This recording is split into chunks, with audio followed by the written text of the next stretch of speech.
Bienvenue pour 3 minutes de définition derrière le .fr, le podcast de l'AFNIC qui partage les savoirs au service d'un Internet made in France.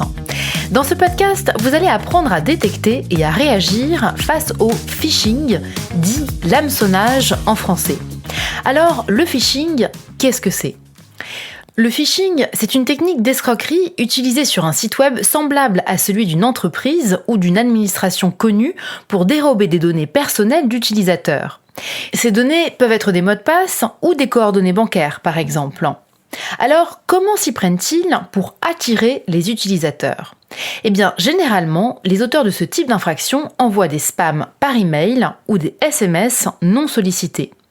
Ces messages consistent la plupart du temps à proposer des gains importants ou bien encore à envoyer des copies de messages d'organismes connus, comme des banques ou des organismes gouvernementaux, incitant à régler une facture ou mener une action au plus vite. L'objectif est bien sûr d'attirer le destinataire sur le site web trompeur. Et les conséquences pour les utilisateurs sont lourdes. Ils risquent de se retrouver avec des détournements de fonds ou pire, une usurpation d'identité puisque des données personnelles ont été enregistrées. Vous trouverez plus d'explications sur l'usurpation d'identité dans un autre podcast derrière le .fr.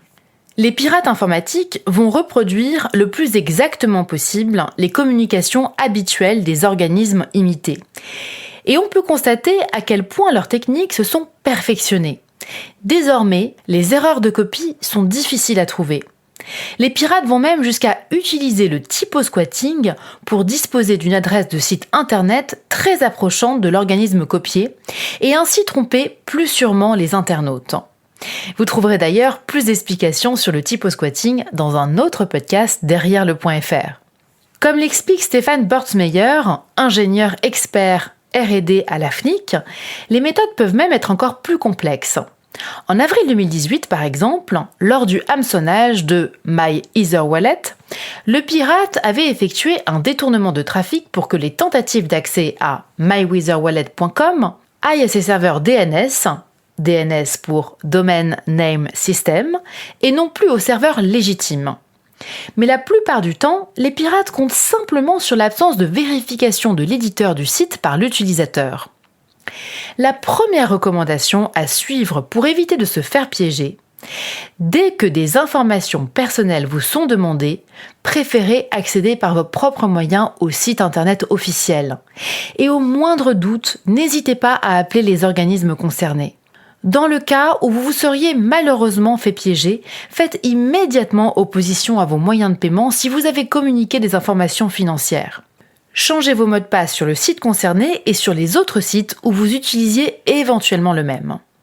Enfin, si vous observez des débits douteux sur vos comptes ou constatez une utilisation frauduleuse de vos données personnelles, portez plainte au commissariat ou à la gendarmerie la plus proche. Il est important d'agir rapidement pour éviter d'éventuelles retombées financières ou une usurpation d'identité. Vous retrouverez l'ensemble des actions à mener sur la plateforme nationale www.cybermalveillance.gouv.fr.